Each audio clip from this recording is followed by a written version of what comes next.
अस्सलामुअलैकुम। मौसम गर्मा में अक्सर आलू मीठे होते हैं और सालन का जायका मीठा हो जाता है।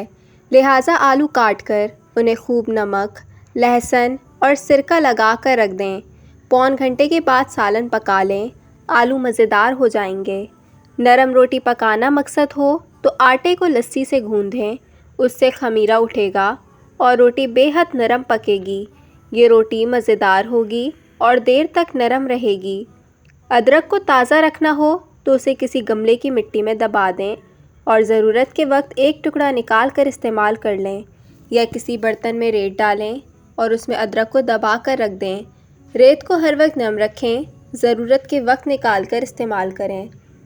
अरवी का लेस ख़त्म करने के लिए उन्हें छीलकर और काट कर नमक लगा कर रख दें। 1 घंटे बाद धोकर सादा पानी में रख दें ताकि इजाफी नमक पानी में आ जाए।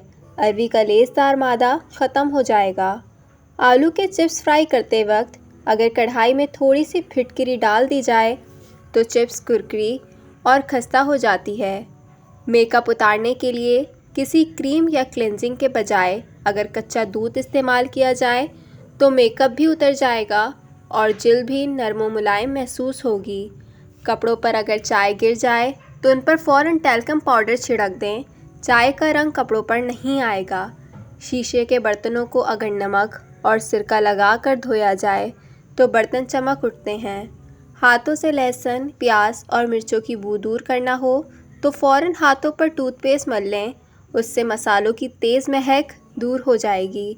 नाखूनों को टूटने से बचाने के लिए मेहंदी के पत्ते लेकर पीस लें और उसे मक्खन में मिलाकर रात को नाखूनों पर लगा लें, उससे नाखून टूटकर नहीं गिरेंगे और उनका भुरभुरापन दूर हो जाएगा। मछली को धोने से पहले उन पर थोड़ा सा कॉर्नफ्लोर लगा दिया जाए तो मछली तलते वक्त टूटेगी नहीं। ऊन के कपड़े महफूज रखने के लिए नीम के फूल सुखाकर कपड़ों की तह में रख दें, कपड़ों में कीड़ा नहीं लगेगा। प्लास्टिक के बर्तनों से हल्दी के दाग दूर करने के लिए बेसन से रगड़कर उन्हें धोएं। प्लास्टिक के बर्तनों की पिलाहट दूर करने के लिए बर्तनों में मीठा सोडा लगाकर प्लास्टिक के थैले में 1 घंटे के लिए बंद करके रख दें, फिर लीमू और सिरके से धो लें।